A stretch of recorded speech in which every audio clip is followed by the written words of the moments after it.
Hello, my lovelies, and welcome to the Spirit Tarot YouTube channel. If you are new, welcome back. If you are a returning viewer, I am Rin, and today I thought I'd do a real quick video on how I view and use tarot and the other divination tools that I use, just because I think this is a super important topic.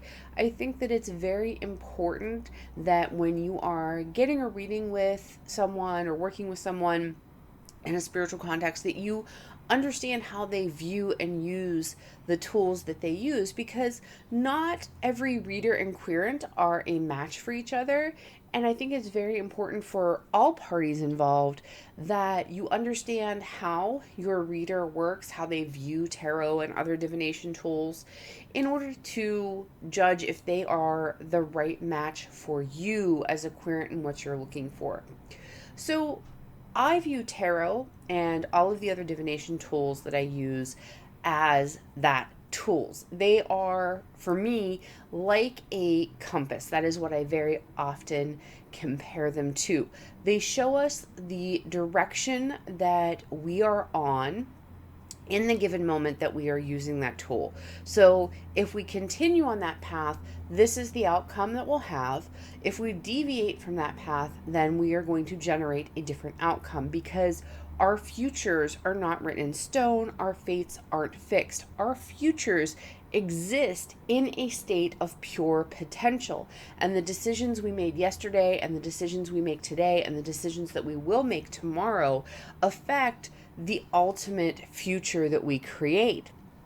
And so tarot and all of the other cartomancy tools, and even the charms and that I use, these are all tools that are meant to sort of show you the direction you're in, offer you some guidance and some advice and some clarity, all with the purpose, the intent of hopefully revealing to you information and offering you guidance that helps you to make the most empowered decisions for yourself, so that you can create the future you want. Remember that, especially, cartomancy, these are just pieces of paper. They're just pieces of cardboard. The charms are just little pieces of metal in various shapes. They are not the boss of you. Okay, I know that some readers talk about they don't do predictions at all because they worry about them becoming self-fulfilling prophecies.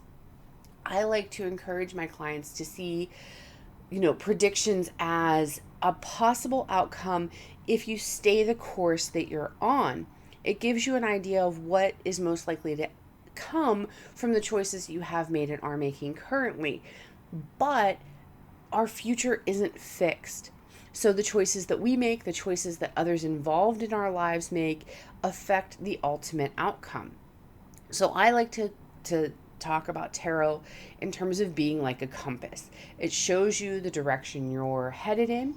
It can give you guidance and advice. It can give you clarity.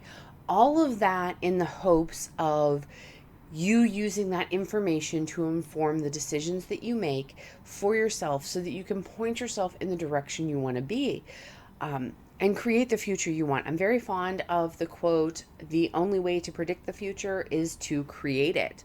So I don't shy away from predictions altogether. I do have a little bit of prediction in some of my readings.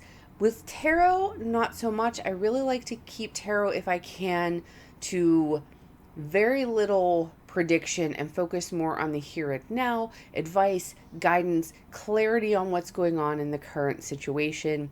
Yes, I do some readings where there is a little bit of prediction with the tarot, but I really like tarot for looking at the present or even the past, getting advice and guidance. But I do, sometimes add a little bit of prediction into my tarot readings. I also read systems like the Lenormand, which are very much fortune telling systems.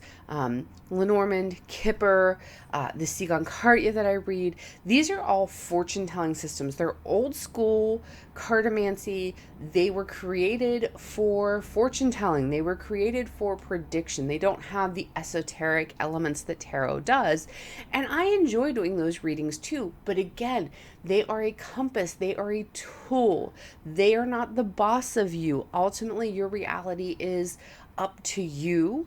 And hopefully when you get these readings, you are taking them as advice, guidance, sort of showing you the possible way if you keep on the path you are. And then you can decide, do I want to stay on this path and create that outcome that I saw in the reading? Or is that not the outcome I want? Because if it isn't, then I need to make different choices in order to create the reality I want, the future that I want.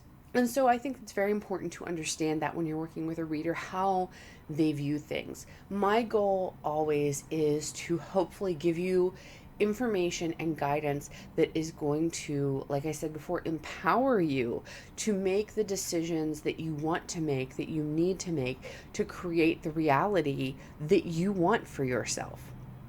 And that is how I approach tarot and other forms of divination. So if that sounds like something that aligns with how you view tarot and what you want to get out of a tarot or a Lenormand or a Kipper reading, then by all means, if you are looking for a reader, you can book with me either through my website, or I do still have, at the time I'm recording this, I do still have my Etsy shop open.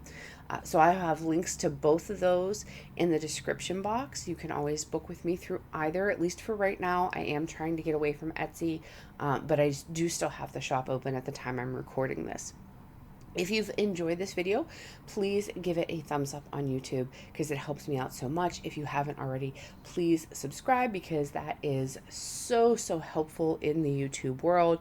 And if you have any questions or comments, feel free to leave those down below because I love to hear from all of you. But until I see you again, blessings to you wherever your journey finds you.